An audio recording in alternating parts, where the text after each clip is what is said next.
Hello everyone, my name is Krish, I'm from Malaysia, and my topic today is the ties that bind. Dear friends of the ESU, imagine a rope, thick, sturdy, woven by countless individual threads. Alone, a single thread is weak. But bound together, they form an unbreakable force. This is unity. But here's the real test. What happens when pressure mounts? When tensions pull from every direction? Does the rope hold or does it snap? Unity is not a fair-weathered friend.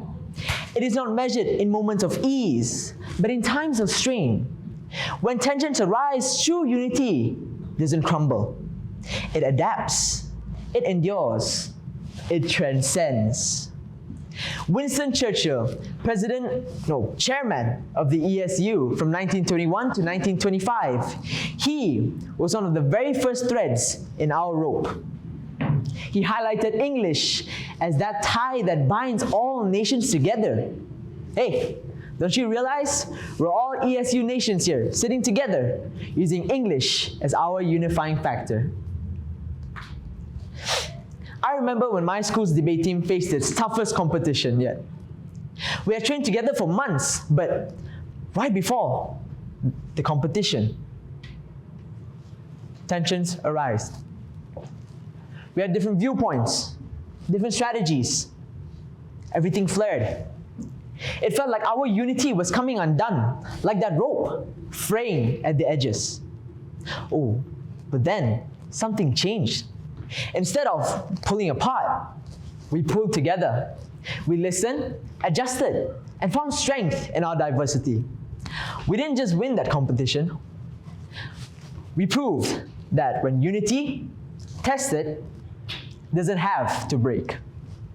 Now let's be honest, if unity meant agreeing on everything, then families wouldn't exist beyond one group chat argument. Imagine world peace being derailed because Aunt Linda insists pineapple belongs on pizza. True unity is about perfect harmony, is what I would have told you if I was lying. Folks, whether you hear it too often or not, unity means standing together despite our differences. It is the bridge that holds under the weight of crisis, the fire that tempers steel.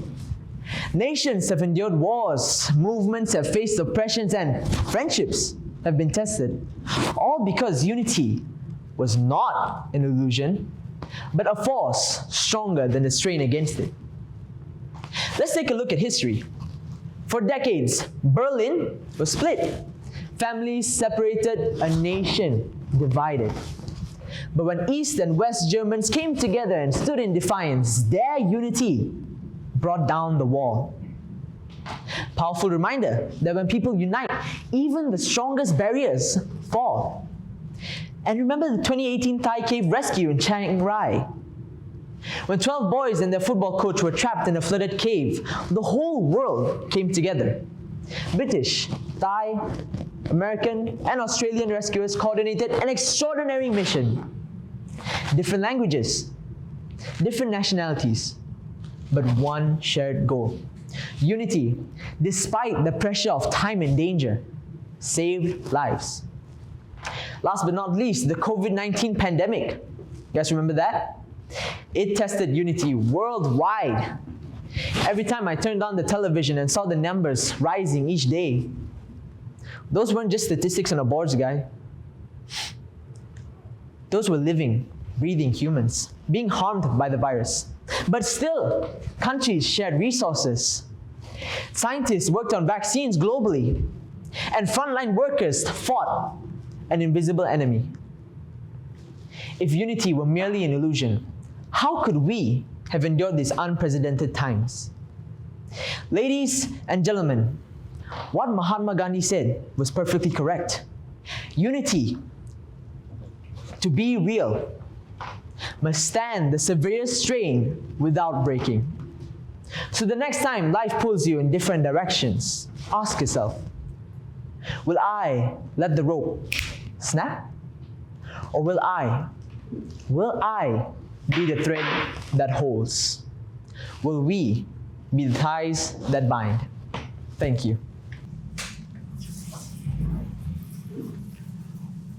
Wow. Thank you for starting us off with such a wonderful, reflective and impassioned speech. That was fabulous. Yeah. Audience members and esteemed judges, do we have any questions for our first speaker? Please raise your hand if you do, and I will come to you so that you might be recorded. Yes. Hello. We'll try to get as close as possible to you. What's your question? You mentioned an example of your debate team showing you like a piece of unity. What is another example in your life where you have witnessed unity or you've experienced unity? Great question. You know, my life, there are many instances where unity came into play. The debate competition was one of the biggest ones because my studying career and everything was linked to that. But if you look at simple things, let's say friendships, I remember saying earlier, friendships could be tested in unity. Okay, there was once, my friend and I, we were playing basketball, or I was pulling off moves like this. And my friend hated me because I dunked on him so badly. He lost. And for a while, he didn't speak to me. Like I said earlier, unity isn't about perfect harmony. He used to sit at my lunch table, and for about 2 weeks, never saw him. He avoided me. About a month in, he was like, "Krish, I really hated the way you dunked on me that day. But you know, all this time apart, give me some time to think that I don't think I'm willing to let this small little argument break our friendship, break our unity." Thank you, Farah. Thank you so much. Beautiful anecdote. We have time perhaps for one more question. In any, you gave a couple of examples in your speech, so pandemic and then also the Thai boys at the start. Is there any example of disunity within those examples that you could sort of elaborate on? Disunity Disunity within those examples. within those examples. Or within any other examples. Any other examples? Was it in those 3 that I gave earlier? Like, Whatever you'd like to speak on. Great question. Thank you. Disunity. I know I just gave a whole speech about unity. And again, unity isn't about perfect harmony. Sometimes disunity does occur. Let's take COVID-19 as an example. When I turned on the news and I saw the numbers rising, that was one thing. When I switched the channel to another, I saw people protesting over, "No masks! We don't want masks! Cannot breathe! Stop wearing masks!" And when I saw that, I was sad, in disbelief, and I practically lost all hope for humanity at that point. 2020 was a rough year for everyone. Yeah. But although, yes, there was disunity, look where we are now, 2025. Vaccinated, everyone, right? Please? Yeah. So, although there was disunity at one point, look at us now, united, fighting COVID-19. It's done and dusted. Looking forward to the next one. Hopefully not. Like one pandemic might be enough. One final question perhaps, or are we okay? Yeah. You talked about the fall of the Berlin Wall, and I think there was a lot of ecstatic hope at the time, but as the years have gone by, there are still very clear differences in different parts of Germany.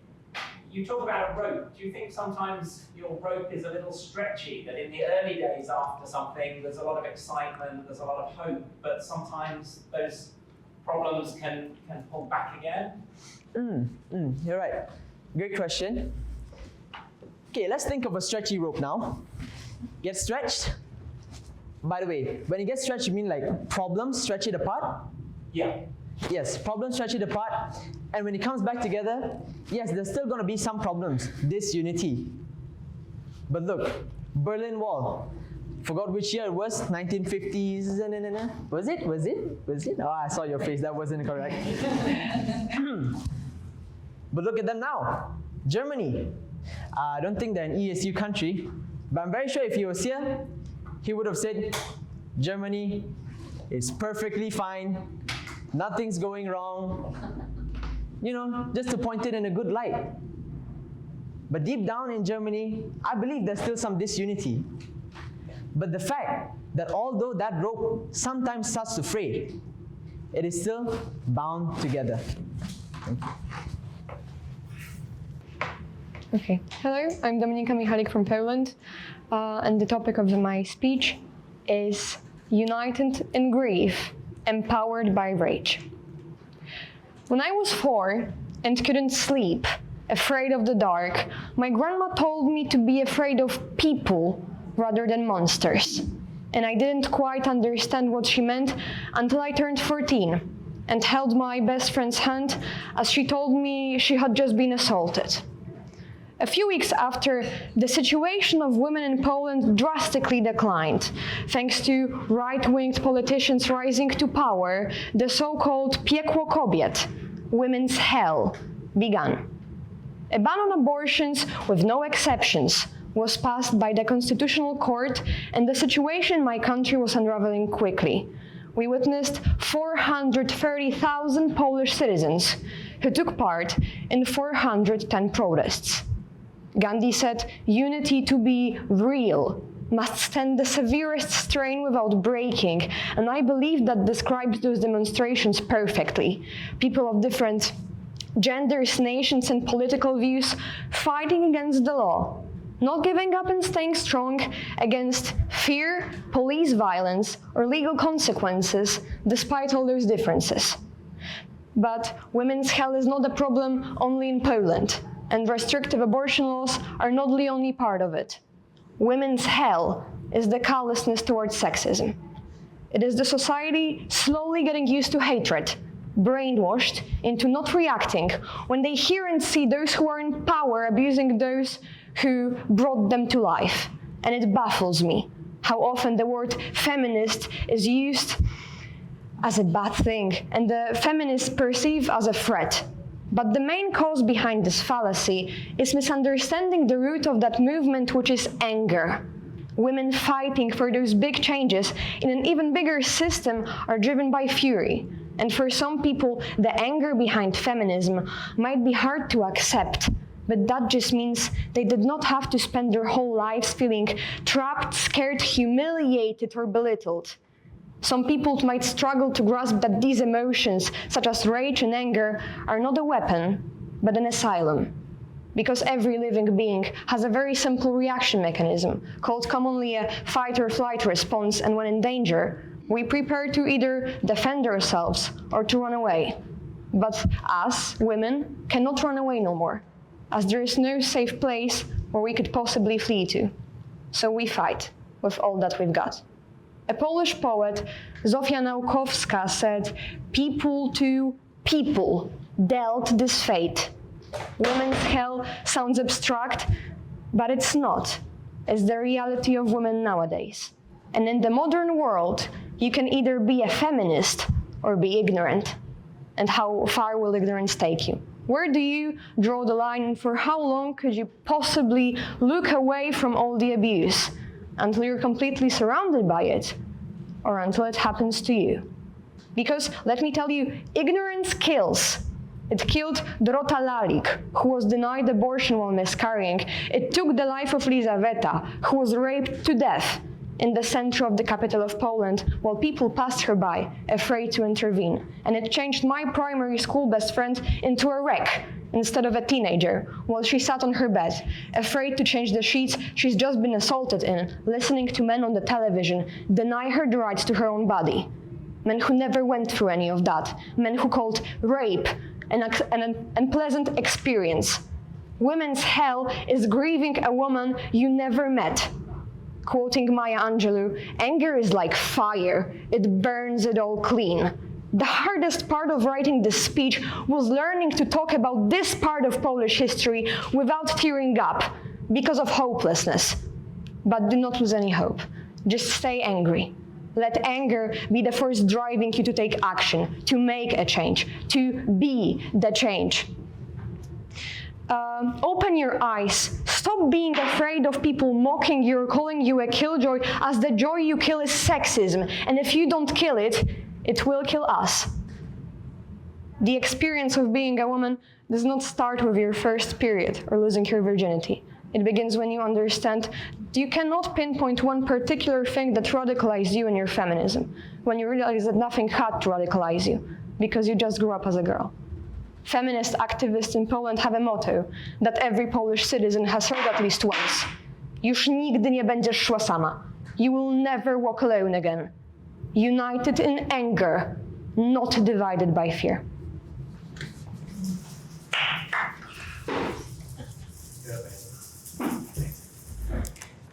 Dominika, thank you for using your voice to educate, Of course. to provoke, to sober, and Thank to you. enlighten. Thank A you. very brave and wonderful speech. It means a lot. Dominika, if you stay there. Thank you. Okay, what's your question to Dominika? Hi, Dominika. That was Hello. a beautiful speech. Thank you. What do you think we can do as people of different countries to raise our voice for the same issue? What do you think children can do or teenagers can do to bring this out into change globally? You know, when the whole situation happened with women's hell and with my best friend's sexual abuse, it was 2020, so that was lockdown. It was very hard to protest, and even us as 14, 13 years old, my mom, for example, did not allow me to go to the protests because it was dangerous, because of police violence, because of legal consequences of everything that happened.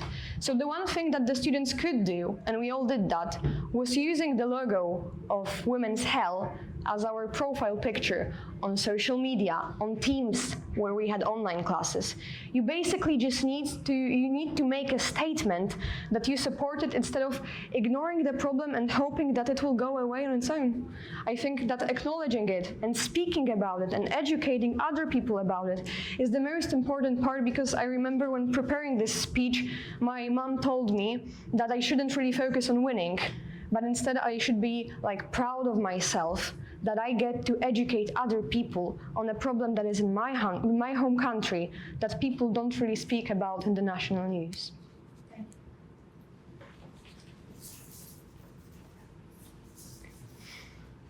Yes, come and stand next to you. That was an absolutely enriching speech, Dominika. Thank you. I had a small question. You said we should be angry, right, to make a statement. Do you think that anger being a negative emotion, it can sometimes go too far?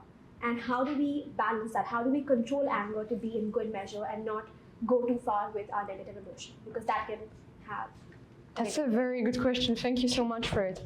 I think that the whole situation regarding misogyny and sexism is the best proof that, yes, anger can go too far, because that's basically hatred targeted at a very specific social group. So, yes, I fully understand and I fully agree that anger can go too far, but right now, using anger is our only way of self-defense in this situation. So I think that women will not, in this situation, the abused won't become the abuser. We know our limits. We just want to be equal and free. Can I please have one final question for Dominika? What are some practical things you can put into play to stop misogyny? Thank you so much for this question. I love it so much. Basically, the first thing you can do, that's the easiest thing to do, is whenever you stumble upon misogyny, no matter if it's like a conversation with your classmate or, for example, a sexist joke, you just need to stand up and say it's not funny. Or if they try to argue that it's just a joke, explain it to me. Explain it, what's funny about rape, about murder, about taking lives of other people who have dreams, futures, families. Explain to me what's funny. When you start telling people face to face, it's not a reason to laugh, then this is the first thing you can do, and you will see how good it feels When you can actually stand up for other people, you'll become so much more appreciated, I bet. So that's my advice for you. That's how I started. And then, of course, educating yourself, thinking about it, reading about it, talking to other people. Those are the easiest, best things you can do, and they have the biggest impact. Okay, thank you so much. So, hello everyone, I'm Anna from China, and today the topic for my speech is the broken breaststroke. Well, ladies and gentlemen, since I could barely walk, I've been obsessed with art. My childhood home was my canvas. Walls covered in my scribbles of mountains and rivers, colors splash around like fireworks. Mom called me her Picasso in diapers, half laughing, half sighing as she wiped the paint off the furniture. But art isn't something I've stumbled into. It's something that's lived in me, passing down like a pulse. Steady, persistent, quietly beating across generations. And like any real heartbeat, it may falter under pressure, but it never fades. This is the unity I want to talk about today. The unity that survives strain, suppression, and even silence. My mom, when a teenager, could replicate whatever paintings with startling precision using nothing but crayons. My grandpa, in his youth, warmed my grandma's heart with a portrait he painted of her. And my great-grandpa, he fed the whole family by painting movie posters for the local cinema, spending his entire life bending over ladders and paint cans. Art is in our blood, but life, as it often does, had other plans.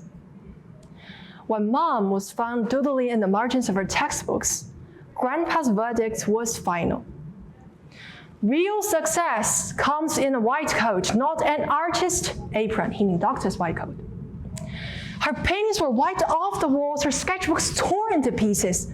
She cried, she pleaded, but her dreams could not stand up to the weight of reality, because making a living is the top priority.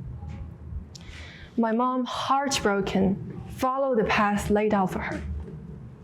Study hard, stay focused, play safe. She became a medical student, then a doctor.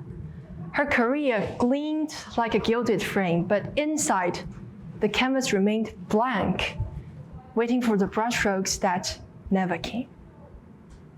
But when she looked back upon those struggles, there's no trace of anger in her voice. She said, "It's not your grandpa's fault. He was just trying to hold the family together." And she's right. My grandpa grew up during a time when food was scarce and artistic passion would not make a living. So when he saw my mom sketching, he saw risks. Years later, while sorting through Grandpa's old books, a yellow sketch fell out. It was my mother's childhood painting he'd secretly kept, and he confessed to me. Every time I tore a page from her sketchbook, it felt like tearing out a piece of my own dream. He had once dreamed too. When he offered to quit school and help his father with wall painting, my great-grandpa slapped him and said, "Don't paint your life into a corner like I did." So my grandpa traded brushes for books, worked hard as a village doctor in a disease control station, and moved the family to a small town. Decades later, my mom moved us to a city, even more prosperous city, where I was born. Their resilience stood the severe strain of the times and paved the way for our common aspiration. They carried the weight of survival so that I could stand on their shoulders and chase for our dreams. My generation finally stands where reality permits. We don't have to choose between passion and survival, feeling torn between family obligations and personal ambition. Even in the busy years of high school, my sketchbook remained my sanctuary. The same grandpa who tore my mother's paintings now proudly hangs my art pieces on his walls, and he would boast to his friends, "She gets this from our family." Ladies and gentlemen, this isn't just my family story. It is a chapter in China's collective memoir written from the hardest times to this modern era. Today, as I walk the path untaken by my mom and grandpa, the road of an artist, it is right now under my feet. And as I walk on it, I was carrying their legacy with me, not as a burden, but as a banner painted with all the dreams that once has to wait, a testament to the strength of unity that bends but never breaks. Thank you.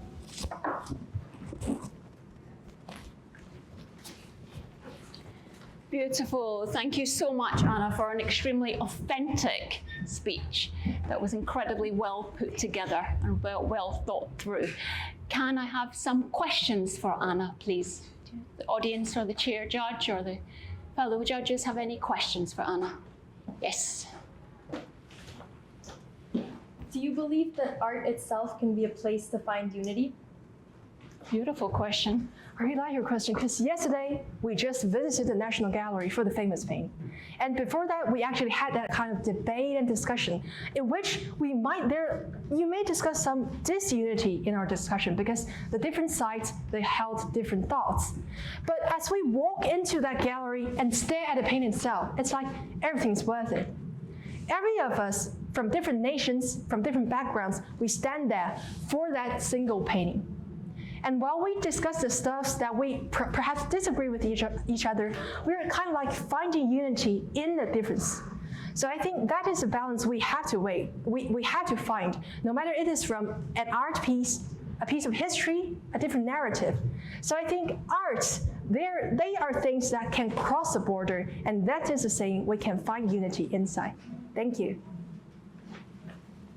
Beautiful, Anna. Well answered. Any other questions for Anna? Yes. A different form of art is logos, and almost any campaign group, political group, whatever, they will invent a logo. And a lot of logos in this world can have very negative connotations. We think of the swastika or something like that. So how do you feel about that sort of art and the meaning that it conveys to people? Well, thank you. Actually, it's true. We see logos everywhere, including our ESU ones. So I think the information carried by logos, they are not art for art's sake because they have their purpose. The purpose of the logo is to get people's attention, and as soon as you see the color, the figure, you know what it stands for. Like the McDonald's logos we're all familiar with. When we see the M, we know that's McDonald's. So I think logo exists in a complete different forms than those paintings or sculptures, which they are as art for art's sake. But I think while creating logos, the thing we need to keep in mind is that while you're creating this kind of like picture or symbolic things, we should not impede on the right of the others, of their right to be respected and believed. So I think that's why copyright is important, and that's why logos, they must have many different versions in different countries so as to fit in their different cultural backgrounds. So that is my answer to the question. Thank you.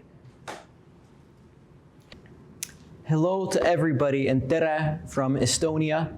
I am Sebastian Rock, and the title of my speech is 690 Kilometers to Freedom. Now, 1 month after his 21st birthday, and only 6 months after getting married, Nahim applied to join the army. At first they rejected him, but after insisting and coming back and back again, he was admitted. Nahim was my great-grandfather. He fought in the Second World War, and while battling, he was injured. A bullet hit him in the knee, and yet he survived. I think about this now because I imagine this as a near-death experience. And what would you do after that? Surely, change your ways, and also consider the family waiting for you back in your homeland. Do you know what you would do in a situation like that? Well, Nahim made his choice, and he, without hesitation, returned to the hell of the front lines, where he was injured. Again, he got shot through the jaw. And again, miraculously, Nahim survived. And again, he repeated his choice to go back to the front lines. For that, he today is my hero, and I have no words to describe it. It's nothing short of superhuman what he did, at least from my perspective. Because nowadays, we live in a different world. It isn't our reality anymore that in a matter of mere months, entire blocks of superpowers can come crumbling down. As the political theorist Francis Fukuyama said, we are now living in the end of history. But beneath the calm surface, there roars a battle of such colossal proportion, of such astronomical significance that its victor may decide our next 1,000 years of existence as a species. And I am talking about the struggle between our localized and our short-term interests and those of mankind. Today, we are faced by more global challenges than ever, from climate change to world hunger. And when you have a global challenge, the solution lies only in global unity. These are simply beyond the scope of any one country acting alone. And so this is not like my great-grandfather's struggle. This cannot be won just by prevailing over a military adversary. Now, it's not that simple. On the road to unity as a species, there lie two main obstacles. Firstly, we are all living our own lives. We all have our own responsibilities. We have bills to pay. We have families to care for often. And how, next to that, can we really be superheroes and also deal with political questions? It's a very understandable concern. And even beyond that, when we do find time for political issues, surely those in our own home country would take precedence, no? Now, it is a hard question. And I could answer that when we prioritize also the issues of people, even across the globe, it ensures that they in turn will one day come to help us when we are in our hour of need. And I could say that when we support initiatives for justice and for peace and for stability, then it may not save us today, it may not save us tomorrow, but it could mean the difference for us. It could be the lifeline of our future. However, I will not make those arguments because I believe that this is a moral issue. Now let me ask you all a question.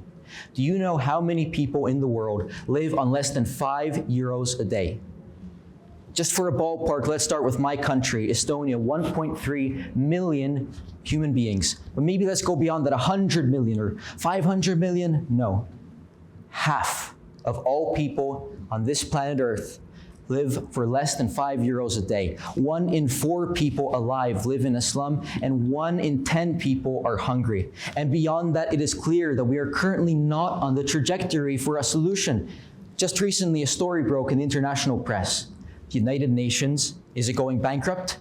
It is facing an economic crisis where life-saving programs are currently being cut. We are in a critical time, and yet it seems that our governments are not even fixing the existing problems, and they're letting the situation get worse. And so this leads us to, how can we intervene? What can we do?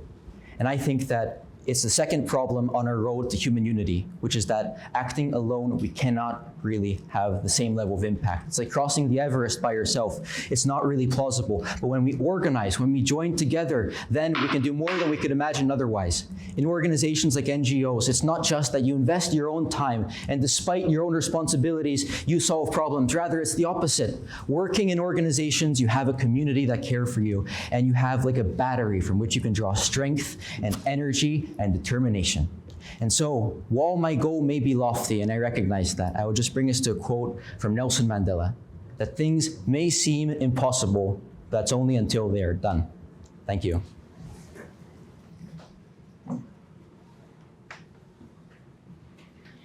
Sebastian, well done. Fabulous use of language. Do we have, and indeed rhetoric throughout, excellent. Do we have some questions for Sebastian? Yes. Thank you, Sebastian. I very much relate to your speech because I am from Yemen, and Yemen has been living in chaos for the past 8 years. And in the middle of war and chaos and violence, I've worked for, I think, 4 or 5 years in peace building initiatives back home, trying to reach out to kids and families that were surviving every day, trying to make a living, but they make maybe less than 50 cents a day. So they live in fear, they live in hunger, and I go to them and I say, let's spread peace and let's not be dragged into violence. But I felt like I was acting alone with a bunch of kids within the initiatives, and it looked like there was fighting all over the country, and we felt like there's not much to be done here. And I can relate to that because I can feel like it's not something, it has to be done on a wider country scale, it has to be done on a global scale. It's not, there are things that you can do, you can act individually, but they have very little impact. Do you think that there is a way to continue that, acting individually within small groups to try to promote peace, for example, in a violent atmosphere and still get results? Or do you think that has to be done in a much bigger scale? Just need a word of advice or something growing from your experience. Thank you for sharing. An excellent question. Thank you so much for that question. I feel like your question even surpassed in its authenticity my entire speech. I really appreciate that you spoke from years of experience. And it is a hard question, certainly. And I believe that what we need to look at is just one statistic that tells me a lot about the situation and where we can point our fingers. The entire budget of the United Nations is about 3.5 billion. Do you know what is the budget of all the world's militaries? How much do our countries, run by our leaders, spend on the weapons of war and destruction?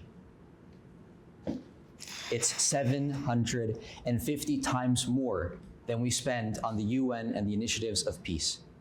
And I think that statistics like these live at the heart of our issue. When we are living on a planet where we cannot even see that we all as human beings have similar objectives, we need peace, then we will be leaving it up to heroes like you who work in the violent environments, in the heart of the issue to solve them. And it will not be possible. We will be forever in this struggle of violence if we don't change things. So I think that one thing that really stands out to me is that I have no stories like this from my personal life. I have never experienced such hardship. And that means that I should not allow myself to feel far away from the issue, because really we're all close. And one thing that I will say about my own country is that Estonia right now is very worried because we are on the border with Russia and we see wars erupting. And what I really, really feel sad about is that a lot of my politicians have said now that we need to look to the other countries to follow moral rules and to act correctly. So if Estonia is invaded, we will be helped. And yet when I listen to my politicians, oftentimes they do not act on morality themselves when talking about foreign relations. They say we are too small, we are too powerless, we cannot do anything, so maybe this time or that time we should just be silent. And so we should all look into ourselves, even if we think that we are far away from the issues, we never, ever are.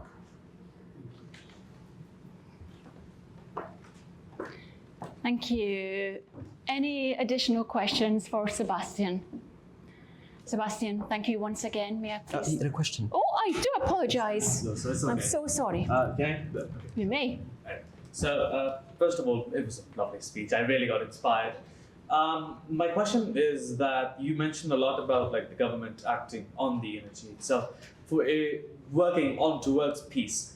My question to you is, for instance, let's say a government is not really acting on it.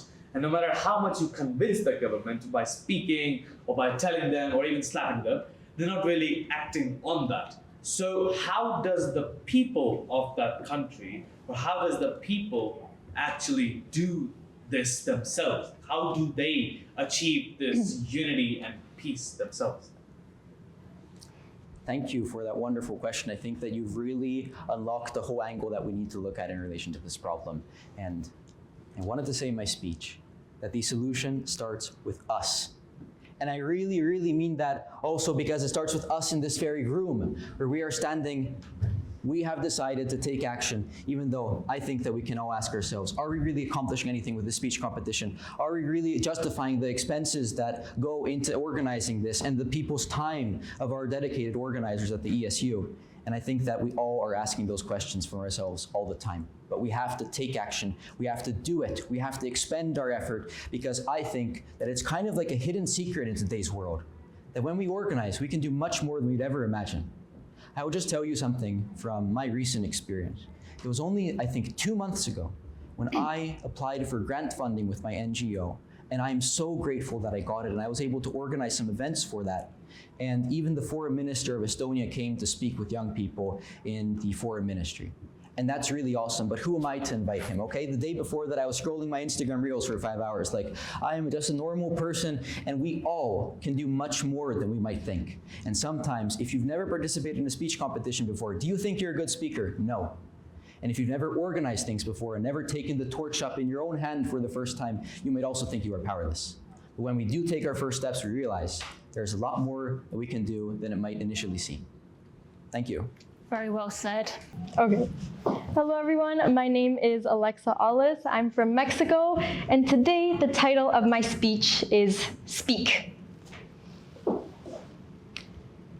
Chocolate, chili, avocado. Right there, you understood me. Notice that as I speak and you listen, we are continuously agreeing to understand each other through the specificities of the English language. In this way, the English language is a pact between you and I. Gentlemen and ladies, today I will show you a form of unity that undergirds language and persuade you of the value of preserving this unity. Philosopher Ludwig Wittgenstein said that the meaning of a word is its use in the language. And this is true. Words only gain meaning in a social context. In fact, this is true for every element of a language. The vocabulary, grammatical rules, and syntactic structure of a language represent an agreement to make sense of the world in a particular way. Language is founded on the commonality of meaning. It is unity in practice.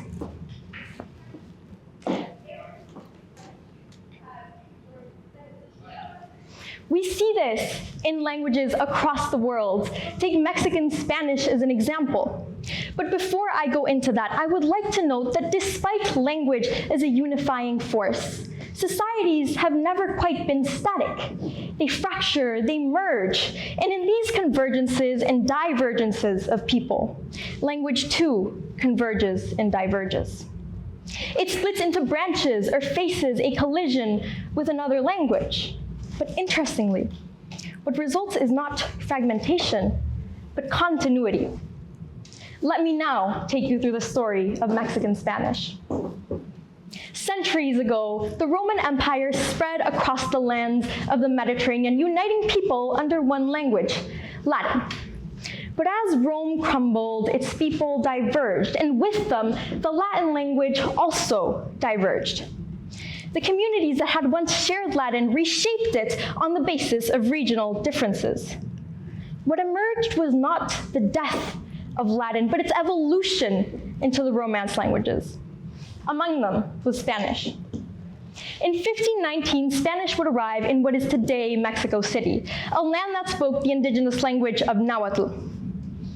Now, although colonization violently disturbed indigenous life, the need for commonality of meaning withstood, and so Spanish converged with Nahuatl, and Mexican Spanish arose with its own rhythm, its own structures, and perhaps most notably, its own vocabulary. Surely you recognize the words chocolate, chili, and avocado. Well, chocolate, chile, and aguacate have their origins in Nahuatl, but were altered by Spanish pronunciation. Words of this nature shaped the lexicon of Mexican Spanish. But note that the Romance languages are not broken or diluted versions of Latin, and my Spanish is not a broken or diluted version of Nahuatl or of Spanish.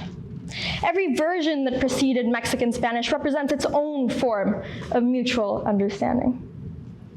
The commonality of meaning, the unity that undergirds language, transcends convergence and divergence. It transcends the strains of time and of circumstance. It is not brittle, but malleable. But what happens when we choose to build global interaction on a small selection of languages, when we choose to attribute greater value to dominant languages and prioritize them at the expense of others? Well, let me answer that. The National Australian University found that 1,500 out of the world's 7,000 documented languages will disappear by the end of this century. When we neglect and undermine languages, when we allow them to disappear, we deliberately dissolve the unity that undergirds language.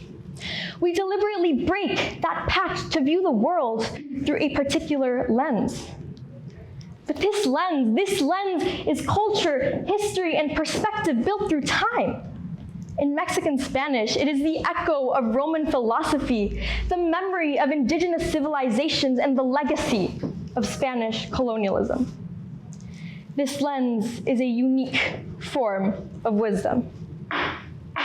So today, I urge you to continue the linguistic pacts you form part of, to continue speaking, listening to, and translating that language that you grew up with.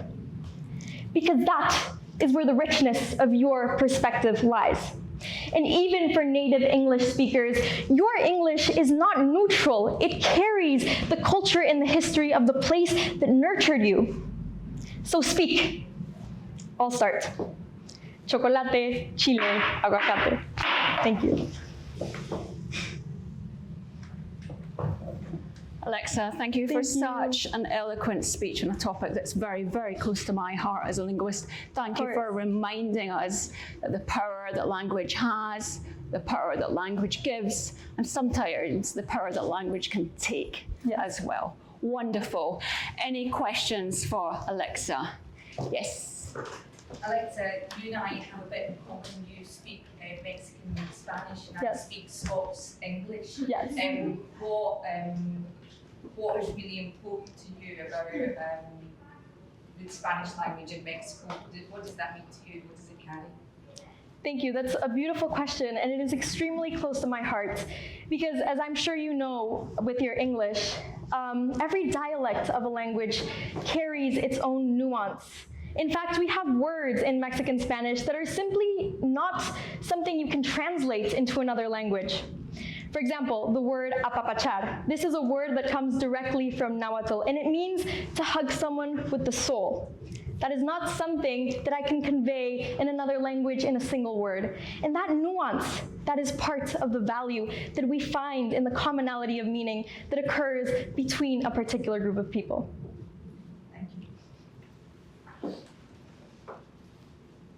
Okay, I had another question here.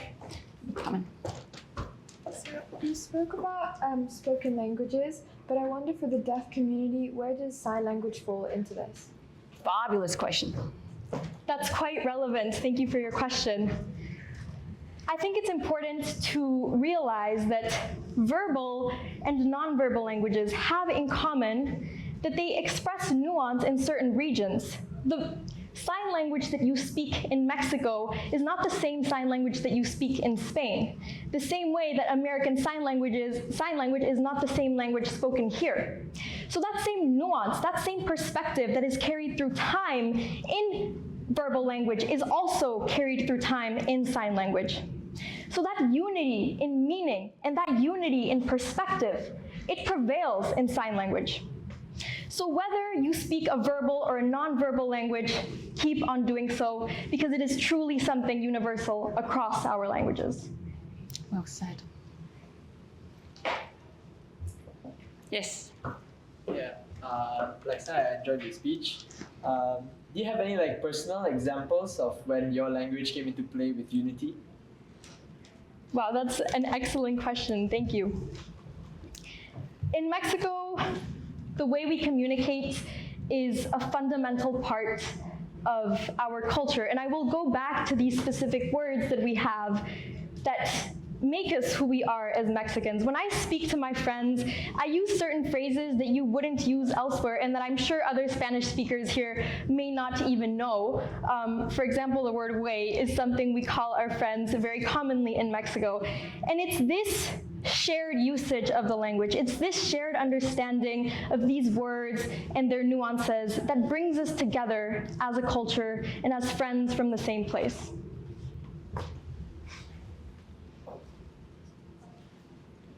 Okay, perhaps one final question for Alexa. Thank you for your speech. It was amazing to listen to. Thank I you. have a problem, if I may present. The generation Alpha, Beta, whatever now we're getting into, they have a language. They have a language which we don't understand. When they say I'm dipping, it means they're leaving. When they talk about drip, it's an outfit. Now it binds a generation, but it also alienates them from the previous generation. So do you think this is a problem to be solved? What is your idea on this? Thank you. That's also very relevant, but I honestly do not believe that this is a problem. The evolution of language is something completely natural, and it is part of the way that we preserve this unity between people, and especially between a generation like ours, which is so connected through the digital world. The evolution of a language and the creation of new terminology that other generations may not understand is not necessarily a problem. The problem is if we decide to take that and to use it for the purpose of alienation. Both the younger generations and the older generations can come together to try to forge a better sense of understanding between one another. But ultimately, there is positivity in the creation of new language and of evolving language in new generations. And I believe that it is something that happens through time, both at a larger scale, as we see with the convergence and divergence of languages, but also at a smaller scale between generations. I think it is important to accept that it is natural, and we can act in order to mitigate the alienation that might arise from that, but we must also accept it as part of what unites us as humans. Hi, my name is Candice. I am from Hong Kong, and my topic title is Stitched Together. I recently stumbled upon a piece of my history that quietly shifted my perspective. Over a Chinese New Year family dinner, my grandmother began to unravel a tale. She spoke of big ships and scavenger hunts, of fleeing and hiding, 2 teenagers, worlds turned upside down, leaving Indonesia to escape racial and political oppression. They were barely more than kids, but with hope and a relentless determination to survive, they rebuilt their lives in Hong Kong, step by painstaking step. But here's the truth. My grandparents' story isn't just theirs. Scratch the surface of any local and you'll most likely find an immigrant's journey. The Irish fleeing famine, the Venezuelans escaping economic collapse, the Ukrainians seeking refuge from bombings, it's the same story. My grandparents just happened to be the Chinese chapter in a book humanity keeps retelling. And yet, we forget. We build borders in our minds long after our feet have found home. We roll our eyes at accents, mock foreign customs, and clutch our bags tighter on the subway when someone doesn't look like us. Today, with all our talk of inclusion, equality, diversity, immigrants are still ridiculed. According to the British National Centre for Social Research, in 2023, 60% of respondents agree that immigrants are a burden on the country. The irony? The very people we dismiss are the ones living the stories our own families once lived. And I can't help but ask, why? Why, when times are tough, are those who arrive with next to nothing, those who labor hardest, who sacrifice beyond measure, always the first to be blamed? Why is it that the very people shunned today are so often the ones making tomorrow's breakthroughs? Because they are. They always have been. They are the mothers and fathers who toil relentlessly, determined to give their children every chance at success. They are the students who study through the night, mastering a language that sometimes feels foreign, not just in tongue, but even in heart. They are the janitors, the nannies, the factory workers, anything they must be just to survive, and yet still tell them that they are not one of us, that they do not deserve to be here. But what even is us? Are you a part of us? We live in an era where unity is confused for uniformity, and where differences are met with fear. But let me ask you this: what is your unity? Because it isn't about welcoming only those who look like us, speak like us, live like us. Unity is recognizing that strength comes from diversity, that progress comes from struggle, that the very fabric of our societies is stitched together with pieces from every background, every journey. Our elders and ancestors endured war, separation, exile, but their unity did not break. It transcended generations. It lives in us. I am not pleading for you to embrace certain policies or adopt specific views on immigration. I'm also not pleading for equality or diversity. I am here to ask you to be human, to recognize our shared humanity. It is in our very essence to crave connection, belonging, compassion. And let's be honest, nobody has had it easy lately. So today, I want to leave you with just 2 words, something simple, yet often forgotten. Be kind. Thank you.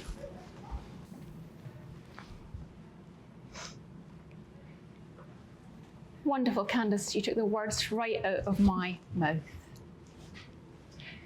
Fantastic. Do we have any questions for Candace on her very profound, simple, but deeply true speech? Yes. I enjoyed your speech. How can we be kind to immigrants? Thank you for your question. I think that's very valid. I think kindness, first of all, I do recognize that it's not a substitute for systematic changes, but I think being kind and having that mindset is what sets us to different actions. For example, as an individual like myself, something I try to do, even small things like saying, "How are you?" to the cashier, or maybe giving a smile to your neighbor when you walk past them. I think these little things, these little seeds of kindness can build together towards bigger changes. And on another side, maybe we've talked about the government. I think regarding immigrants, one thing we can do related to kindness is building, even using what we already have, the infrastructure and the resources that we have, maybe for example, like language policies where we can help immigrants learn the local language, and that can help them integrate into the community and intertwine them better. And I think these different aspects of it are all related to kindness, but they start with kindness to build up towards broader changes. Thank you.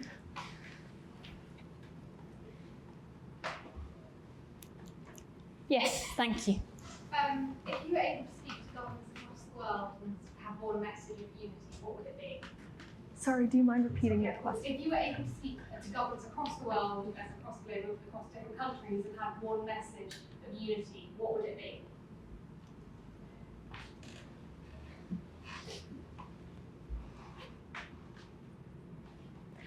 I think what I would tell governments is that I think one thing with governments now is that we all believe we have our own diversity and that we want to strengthen our national unity. But with that, one thing I would want to tell the governments is, like I mentioned in my speech, the strength in diversity. While it is true to preserve our own national culture, it is also important that we recognize and view other cultures without having our own culture in mind and viewing it from their perspective. I think that would make us more united, not just individuals, but like I said, within governments as country as well. Very considered response. Thank you, Candace. Sebastian, you're the biggest voice for me. Thank you. I'd like to ask you about something maybe more systemic than just individual kindness. Isn't it also an underlying problem that often immigrants who are far away from us and different from us, they can be dehumanized? And as you mentioned, expectations for other people who see on the street who look different, maybe there's a really deep-rooted problem with dehumanization. So what do you think? Can that be reverted? Are you saying how we can humanize the issue more? So I think with humanizing the issue, one thing is with people who don't agree with being kinder to immigrants, it might stem, like you said, from maybe personal experiences or a more deep-rooted issue that they have with immigrants.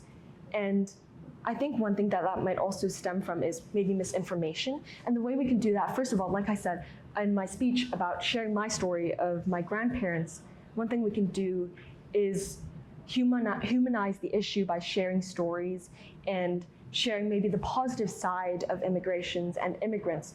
Because immigrants, I think one thing that we kind of associate them with are illegal immigrants, for example, maybe like the crime rates that are associated with immigrants. But we also have to recognize that actually immigration, there are also other different kinds, for example, immigrants who come on a work visa and actually are really productive and help economically with the country. And also maybe students who are also immigrants on coming here to gain a better education, also to improve the society in general.